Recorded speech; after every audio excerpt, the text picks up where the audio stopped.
Hi, good morning, guys. Welcome to Pandu English Academy. I am Bhagirath Godara with new video. आज हम class 8th के political part जो SST social science की book है उसमें एक पॉलिटिकल्स की बुक्स भी पार्ट आता है, उसकी स्टडी करना शुरू करेंगे। उसके फर्स्ट लेसन का स्टडी करेंगे जिसका नाम है इंडियन कॉन्स्टिट्यूशन। हाँ, सो हम ये पढ़ेंगे कि इंडियन कॉन्स्टिट्यूट कैसे बना, इंडियन कॉन्स्टिट्यूट में ऐसा क्या है कि वो वर्ल्ड का बेस्ट कॉन्स्टिट्यूट माना जाता है, इंडियन कॉन्स्टिट्यूट को बनाने के लिए क्या क्या चैलेंजेस, क्या आसानी से बन गया था, बनाने वाले कौन थे, बनाने वालों ने ऐसे क्या क्या आइडियाज इसके अंदर इनपुट किए कि वो एक अच्छा और आदर्श कॉन्स्टिट्यूट बन सका। इन सब की स्टडी आज हम इसी वीडियो में करेंगे। सो आगे बढ़ने से पहले मेरा निवेदन है कि वीडियो को पूरा देखें, इसे लाइक करें, इसे सब्सक्राइब करें, इसे कमेंट दें, अपने फ्रेंड्स के बीच में शेयर करें, उनसे फॉलो भी करवाएं। आगे बढ़ते हैं। Yes, history of Indian constitute, इतिहास क्या है इंडियन कॉन्स्टिट्यूट को देखते हैं। In 1934, the Indian National Congress made the demand for the Constituent Assembly. अब इससे पहले भी थोड़ी थोड़ी हलचलें हो गई थी, लेकिन नेशनल कांग्रेस जो पार्टी जो थी उसमें की जो ऑर्गेनाइजेशन था उसने पहली बार 1934 के अंदर ये डिमांड की थी कि भारत के अंदर एक कॉन्स्टिट्यूट असेंबली होनी चाहिए। भारत में कॉन्स्टिट्यूट बनाने के लिए एक कॉन्स्टिट्यूंट असेंबली होनी चाहिए। अब ये कॉन्स्टिट्यूंट असेंबली क्या है ये हम आगे स्टडी करते जाएंगे, लेकिन ये पहली मांग थी, इसके बाद में मांग जोर पकड़ती गई, है ना। By the many years struggle Indian freedom fighter succeeded in to convened it in December 1946। लंबे संघर्ष के बाद में 1946 के दिसंबर के मंथ में भारत की जो कॉन्स्टिट्यूट असेंबली थी वो बन गई, है ना, वो वर्क करना शुरू कर गई, है ना। कॉन्स्टिट्यूशन असेंबली के लिए इलेक्शन तो 1946 के जुलाई में हो गए थे, लेकिन बनी ये 6 मंथ बाद में थी। आगे देखते हैं। What is constituent assembly, assembly क्या होती है। A group of representatives who were elected by people to prepare a constitution for their country. लोगों का एक समूह है जिनका चुनाव जनता के द्वारा किया जाता है, जो देश के कॉन्स्टिट्यूट को तैयार करते हैं। दैट है ऑल आइडियल्स, उस कॉन्स्टिट्यूट में उस सब आदर्श होते हैं ऑफ द सोसाइटी, समाज के, and the rights of the people. उस कॉन्स्टिट्यूट के अंदर वो एक ऐसा डॉक्यूमेंट तैयार करते हैं जिसमें समाज के सब आदर्श होते हैं और लोगों के अधिकार सुरक्षित रखे जाते हैं। ऐसा एक डॉक्यूमेंट तैयार करने वाली कोई भी group of members is known as a constituent assembly, जो कि भारत में बनी थी। हिंदी में हम कह सकते हैं संविधान सभा।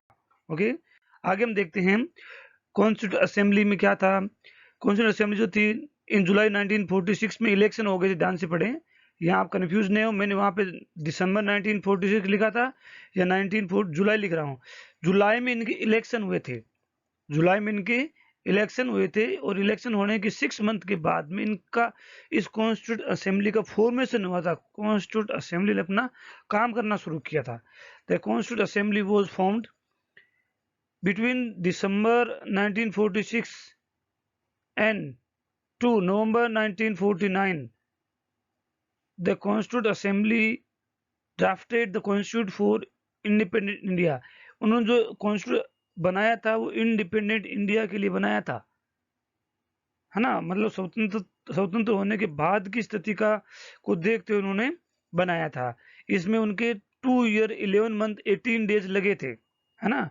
The constituent assembly approached these talks with the great idealisms that the freedom struggle had helped produce। मतलब जो फ्रीडम स्ट्रगल चला करता था तो इंडियन लोग विभिन्न तरह के क्वेश्चन पुट किया करते थे ब्रिटिश लोगों के सामने कि हमें ये अधिकार मिलने चाहिए, हमारे समाज में ये होना चाहिए, टैक्स ये लगना चाहिए, इतना लगना चाहिए। उन सभी बातों को इसमें सम्मिलित किया गया था। अब ये नहीं था कि जब हम ब्रिटिश रूल करे थे तब तो हम उनकी मांग करें, और जब हमारा खुद का रूल आ जाए तो उनको हम इग्नोर करते, ऐसा नहीं था। जो फ्रीडम फाइटिंग के दौरान जो आदर्श स्टेब्लिश किए गए थे, जिनकी हमने अपेक्षा की थी, जो चीजें हमारे समाज में होनी चाहिए, उन सब का डिस्क्रिप्शन इसमें दिया गया था। ये इसका था। आगे देखते हैं। व्हाट इज कॉन्स्टिट्यूट, ये कॉन्स्टिट्यूट क्या होता है। A constitution is set of rules और प्रिंसिपल कॉन्स्टिट्यूट एक रूल्स का सेट होता है या उसमें कुछ प्रिंसिपल्स होते हैं that all person in a country can agree upon as the basis of the way in which they want the country to be governed। मतलब एक बुक होती है जिसके अंदर बेसिक रूल्स और प्रिंसिपल्स लिखे जाते हैं जिस पर सभी उस देश के नागरिक एग्री होते हैं। उसमें ये भी डिस्क्रिप्शन मिलता है कि हमारे देश की गवर्नमेंट कैसे रन की जाएगी, इसके बारे में भी उसमें लिखा होता है कि हमारे देश की सरकार लोकतांत्रिक होगी या गणतंत्रात्मक होगी या कुलीन तंत्र होगी या तानाशाही होगी, क्या होगी, वो सब कुछ उसके अंदर लिखा हुआ होता है। ऐसा कोई जरूरी नहीं है कि डेमोक्रेटिक कंट्री लोकतांत्रिक देशों का ही संविधान हो, संविधान तो सबका होता है। अगर मोनार्की है तो उसके कुछ तो रूल्स हैं, है ना। ये बात अलग है कि उसमें ह्यूमन राइट्स नहीं इंक्लूड हैं, लेकिन अपने तो रूल्स हैं। लेकिन कॉन्स्टिट्यूट असेंबली जो डेमोक्रेसी के लिए बनती है उसके अंदर ह्यूमन राइट्स को सबसे ज्यादा महत्व दिया जाता है। This includes not only the type of government, इस कॉन्स्टिट्यूट में न केवल सरकार के प्रकार के रूप में लिखा जाता है but also an agreement on certain ideals, एक सर्टेन आइडियल्स पे एग्रीमेंट भी लिखा होता है that they all believe the country should be. ऐसा भी होता है कि जिस पे कंट्री को विश्वास करना पड़ता है, एग्रीमेंट ऐसा लिखा होता है।